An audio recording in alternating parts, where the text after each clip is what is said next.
Hi viewers, welcome to అదన్ మరొకడం. నేను మీ ప్రసాద్. ప్రభుత్వ తీరుకు నిరసనగా బొటని వేలు కోసుకున్న మహిళ. ఎంత విచారకరం అంటే ఆంధ్రప్రదేశే కాదు, భారతదేశంలో ఉన్న ప్రతి రాజకీయ పార్టీ కావచ్చు, ఆ పార్టీ నాయకులు కావచ్చు, ప్రజలు కావచ్చు, ప్రతి ఒక్కరు సిగ్గుతో తల ఉంచుకోవలసిన విషయం ఇది. ఎందుకు ఇంత దారుణానికి చోటు చేసుకోవాల్సి వచ్చింది, ఇటువంటి నిర్ణయం తీసుకోవాల్సి వచ్చింది అనే వివరాలు కనుక మనం మాట్లాడుకోవాల్సి వస్తే, గుంటూరు 41వ డివిజన్కి చెందిన కోపూరు లక్ష్మి ఈ మహిళ నిన్న ఢిల్లీలోని ఇండియన్ గేట్ సాక్షిగా అక్కడ తన బొటన వేలిని, ఎడమ చేతికి ఉన్న బొటన వేలిని కోసేసుకున్నారు. అంటే ఇక దీనిని బట్టి ఇంతకంటే పరాకాష్ట ఎక్కడైనా ఉంటుందా? ఇక్కడ రాజకీయ పరమైన విమర్శలు కాదు, రాజకీయ పార్టీ నేతలను కాదు, ఆ పార్టీ ఈ పార్టీ కాదు, ఎవరైనా సరే ఇట్లాంటి చర్యలకు పాల్పడినప్పుడు దీనిపైన ఎవరైతే బాధ్యులు ఉన్నారో వాళ్ళపైన కఠినంగా వ్యవహరించవలసిన బాధ్యత ఆయా ప్రభుత్వాలపైన ఉంటుంది. ఇంతకీ ఆ లక్ష్మీ గారు ఎందుకు ఇంతటి దారుణానికి ఒడిగట్టవలసి వచ్చింది, ఇట్లాంటి పరిస్థితికి దారితీసింది ఏమిటి అని కనుక మనం మాట్లాడుకోవాల్సి వస్తే, సమాజంలో చోటు చేసుకుంటున్న పరిణామాలు ఏమిటి? ఆ పరిణామాలు అంటే గతంలో ఎన్నడూ లేని విధంగా విచ్చలవిడిగా గంజాయి లభ్యమవటం, అదేవిధంగా ఆ పిల్లలు దాన్ని తీసుకోవడం, ఈ విధంగా ఆ గంజాయి విరివిగా దొరకడం అనమాట. చివరికి టీనేజ్ పిల్లలకు కూడా ఆ గంజాయి లభించడం, అది వాళ్ళు ఆ మత్తులో తూగిపోవడం, ఆ మత్తులో వాళ్ళు ఏం చేస్తున్నారో తెలియని పరిస్థితుల్లో ఉండటం, ఇట్లాంటివన్నీ చోటు చేసుకుంటూ ఉంటుంటే ఈ బాధని ఎవరికి చెప్పాలి, ఎలా తెలియచేయాలి, అప్పుడు ప్రభుత్వం ఏమైనా నిర్ణయాలు తీసుకుంటుందా, ఏం చేస్తుంది అని చెప్పేసి ఆవిడ అనేక రకాలుగా ప్రయత్నించి ఆ ప్రయత్నాలన్నీ కూడా సఫలం కాకపోవడంతో చివరికి ఇటువంటి నిర్ణయం తీసుకోవలసి వచ్చింది. అంటే ఈవిడ ఏదైతే ఫిర్యాదులు చేశారో, ఈ విధంగా గంజాయి దొరుకుతుంది, దానివల్ల సమాజం అల్లకల్లోలం అయిపోతుంది, యువత వాళ్ళ భవిష్యత్తును నాశనం చేసుకుంటున్నారు, ఇంకా గట్టిగా మాట్లాడవలసి వస్తే మైనారిటీ బాలికలకు కూడా ఇట్లాంటి గంజాయిని అలవాటు చేసి చివరికి వాళ్ళని రొంపులోకి దించుతున్నారంట. ఈ విధంగా వాళ్ళ జీవితాలను నాశనం చేస్తున్నారంట. ఆదర్శ మహిళా మండలియాన్ని స్థాపించి ఆవిడ అనేక రకాలైన కార్యక్రమాలు చేస్తూ ప్రజల్ని చైతన్యవంతులు చేయాలి అని చెప్పేసి, అదేవిధంగా మహిళా లోకాన్ని మరింత చైతన్యవంతులను చేయాలి అని చెప్పేసి ఆవిడ ఎన్ని ప్రయత్నాలు చేసినా ఆ గంజాయిని మాత్రం అరికట్టలేకపోతున్నాము. అదేవిధంగా ప్రభుత్వం దాని వైపుగా చర్యలు చేపట్టడం లేదు అని చెప్పేసి చివరికి ఆవిడ ఇటువంటి నిర్ణయం తీసుకుంది.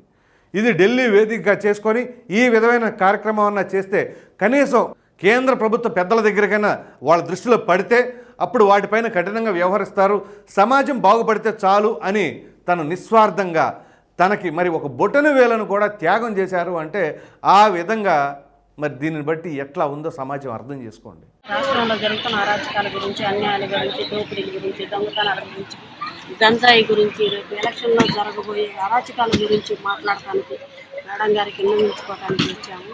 ఈ ఏకలవ్య నిరసన నేను తెలియజేస్తూ నేను ఎంతో బాధతో, ఇబ్బందితో చాలా కఠినమైన నిర్ణయం తీసుకున్నానండి. ఈ నిర్ణయానికి కారణం నాకు జరిగిన అన్యాయం, నా తోటి మహిళలకు జరిగిన అన్యాయం ఎంతోమంది ఉన్నారు, వాళ్ళందరి కోసం నేను ఈ నిర్ణయం తీసుకోవాల్సి వచ్చింది. చివరికి ఆ కోపూరు లక్ష్మి గారు నిన్న ఈ యొక్క చర్యకు పాల్పడి ఆ తర్వాత తిరుగు ప్రయాణం చేశారు.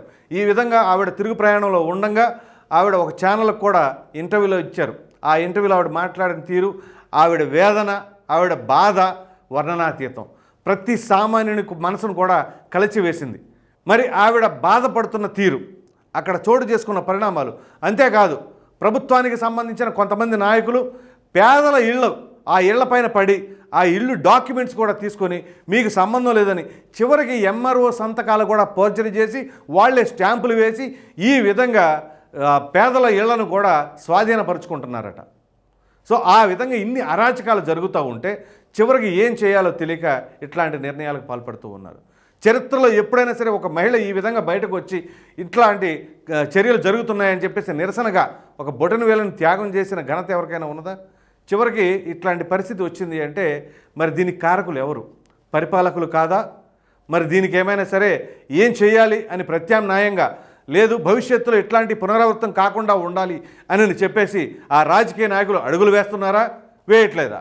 అఫ్కోర్స్ దీనిపైన ఈ ఘటన జరిగిన తర్వాత కొంతమంది రాజకీయ నాయకులు పార్టీ పెద్దలు కూడా స్పందించారు. ముఖ్యంగా మాజీ ముఖ్యమంత్రి చంద్రబాబు నాయుడు గారు కూడా స్పందించారు.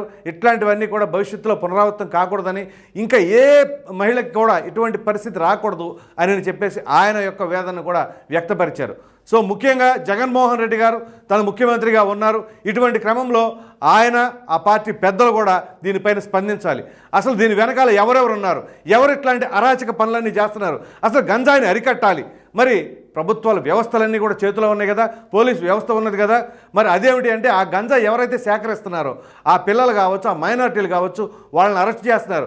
అరెస్ట్ చేసిన తర్వాత అసలు వీరికి ఎక్కడి నుంచి వస్తుంది అని కూడా వాళ్ళు విచారణ చేపట్టి మరి ఎక్కడి నుంచి వస్తుందో, ఎవరెవరు రవాణా చేస్తున్నారో వాళ్ళపైన కూడా కఠినంగా వ్యవహరించాలి కదా. మరి ఆ లక్ష్మి గారు నిన్న చెబుతున్న దాంట్లో ఏమన్నారు అంటే, ఆ గంజా ఎవరైతే సేకరించారో వాళ్ళనైతే అరెస్ట్ చేస్తున్నారు, కానీ ఆ గంజా ఎక్కడి నుంచి వచ్చింది అనేది మాత్రం కనుక్కోలేకపోతున్నారు. అంటే ఇక్కడ ప్రభుత్వ పెద్దలు ఏమైనా సరే అండదండలతో ఉన్నారా, ఆ విధంగా ఇక్కడ ఈ గంజాయిని రవాణా చేస్తున్నారా అనే అనుమానాలు లేకపోలేదు. ముఖ్యంగా ఏ చిన్న విషయం ఉన్నా సరే ప్రభుత్వ సలహాదారులైనటువంటి సజ్జల రామకృష్ణారెడ్డి గారు ఇమీడియట్గా ప్రెస్ మీట్ పెట్టి స్పందిస్తూ ఉంటారు కదా. చిరంజీవి గారు అపోజిషన్ పార్టీలకు మద్దతు తెలిపారనో, రజనీకాంత్ గారు ఈ విధంగా మాట్లాడారనో, లేదా ఇంకా అనేక రకాలైన అంశాలు ఉంటాయి. వాటిపైన స్పందించే సజ్జల రామకృష్ణారెడ్డి గారు మరి స్వయాన ప్రజలు ఏదైతే ఇబ్బందులు పడుతున్నారో, అరాచకాలకు గురవుతున్నారో వీటిపైన ఎందుకని స్పందించట్లేదు? అదేమిటి అంటే ప్రతిదీ రాజకీయ కోణంలోనే మాట్లాడుకోవడం కాదు. మనకు కావాల్సింది ఏంటి? ప్రజలు ఆనందంగా ఉండాలి, ప్రజలు సంతోషంగా ఉండాలి. సంతోషంగా ఉన్నా లేకపోయినా కానీ ఇట్లాంటి చర్యలకు పాల్పడి అరాచకాలకు మాత్రం గురి కాకూడదు. మరి అరాచకాలకు గురైనప్పుడు ఖచ్చితంగా అధికారంలో ఉన్న పార్టీని, ఆ ప్రభుత్వాన్ని నిలదీస్తూ ఉంటారు. మరి అటువంటి క్రమంలో ఆ పార్టీ పెద్దలుగా పేరొందిన వాళ్ళు కావచ్చు, ప్రభుత్వ సలహాదారులు కావచ్చు, మంత్రులు కావచ్చు, ఎమ్మెల్యేలు కావచ్చు, మాజీ మంత్రులు కావచ్చు, ఎంపీలు కావచ్చు, వీరందరూ ఏమైపోయారు? అదేమిటి అంటే ఎన్నికల సమయంలో ప్రజల దగ్గరికి వచ్చి మేము అది ఇస్తాం, ఇది చేస్తామని చెప్పడమే కాదు, ఈ అరాచకాలు లేకుండా చేస్తాము, అరాచకం లేని ప్రభుత్వాన్ని స్థాపిస్తాము అని చెప్పేసి ఎవరైనా అంటున్నారా? కక్షపూరిత చర్యలకి ఎటువంటి తావు కూడా ఇవ్వము.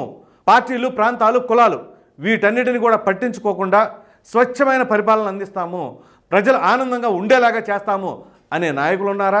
అదేమీ ఉండదు. ఈ పథకం ఇస్తాము, ఆ పథకం ఇస్తాము అని చెప్పేసి అంటారే కానీ మేము ప్రజలు హ్యాపీగా ఉండేలాగా చేస్తాము, వాళ్ళకి ఎటువంటి అరాచక శక్తులు వాళ్ళపైన దాడులు చేయకుండా, వాళ్ళపైన కేసులు పెట్టకుండా, వాళ్ళ ఆస్తులకి భద్రత కల్పించేలాగా మేము చేస్తాము అని చెప్పేసి చెప్పే ప్రయత్నం చేస్తున్నారా? మరి ఇట్లాంటివన్నీ జరుగుతూ ఉన్నప్పుడే ఇదిగోండి ఈ వీర మహిళ ఆ విధంగా తను అక్కడ వేలు కోసుకున్నారు అంటే ఇక దీనిని బట్టి ఇంతకంటే పరాకాష్ట ఏమైనా ఉంటుందా? అర్థం చేసుకోండి. ఇక్కడ అరాచకాలు, ఈ ఏదైతే దాడులు, ఇవన్నీ కూడా ఎవరైతే రాజకీయపరమైన అంశాలు ఉంటున్నాయో ఆ రాజకీయ పార్టీ అండదండలతో ఎవరైనా సరే చేస్తే అట్లాంటి వారిని సొంత పార్టీ లేదు, ఆ పార్టీ లేదు, ఈ పార్టీ లేదు, పార్టీలకు అతీతంగా వాళ్ళు చేసే చర్యలకు మాత్రం ఖచ్చితంగా శిక్ష పడాల్సిందే. సో ఇవాళ ఆ పోపూరి లక్ష్మి గారు తన ఎంత వేదన లేకపోతే సమాజంలో జరుగుతున్న అరాచకాలకి తన బొటనవేలును సైతం ఆ విధంగా త్యాగం చేయవలసి వచ్చింది. మరి ఇప్పటికైనా సరే ప్రతి ఒక్కరు కూడా స్పందించవలసిన బాధ్యత ఉంది. ప్రజలారా మీరు కూడా గుర్తుంచుకోండి, ఇక్కడ ఒక సామాన్యురాలే ఆ విధంగా వేదన చెందుతుంది అంటే మరి మీరు కావచ్చు, మీ బిడ్డల భవిష్యత్తు కావచ్చు ఏమవబోతుంది? అగమ్య గోచరంగా ఉండబోతుందా, లేదా చీకటి కాబోతుందా? ఇవన్నీ కూడా పరిగణలోకి తీసుకోవాలి. కాబట్టి మీరు చేయవలసింది ఏంటి?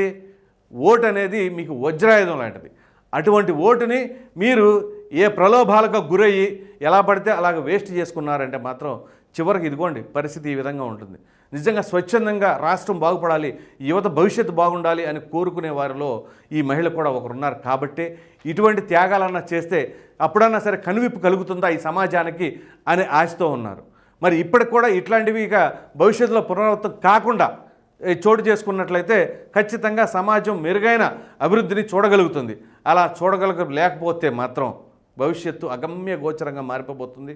కాబట్టి ఇప్పటికైనా దయచేసి అర్థం చేసుకోండి, ప్రతిదీ రాజకీయ కోణంలో కాకుండా ప్రజలు, యువత, వాళ్ళ భవిష్యత్తు వాటిని మాత్రమే దృష్టిలో పెట్టుకొని ప్రతి ఒక్కరూ కూడా మెలగాలి అని చెప్పేసి తెలియజేసుకుంటున్నాను. ఈ వీడియో కనుక మీకు నచ్చినట్లయితే లైక్ చేయండి, షేర్ చేయండి. అదేవిధంగా ప్రభుత్వ తీరుకు నిరసనగా బొటనవేలు కోసుకున్న మహిళ అన్నదానిపైన మీ విలువైన అభిప్రాయాన్ని కామెంట్ రూపంలో ఖచ్చితంగా తెలియజేయండి. మరిన్ని వీడియోస్ కోసం మన ఛానల్ని సబ్స్క్రైబ్ చేయడం మాత్రం మర్చిపోకండి. Thank you.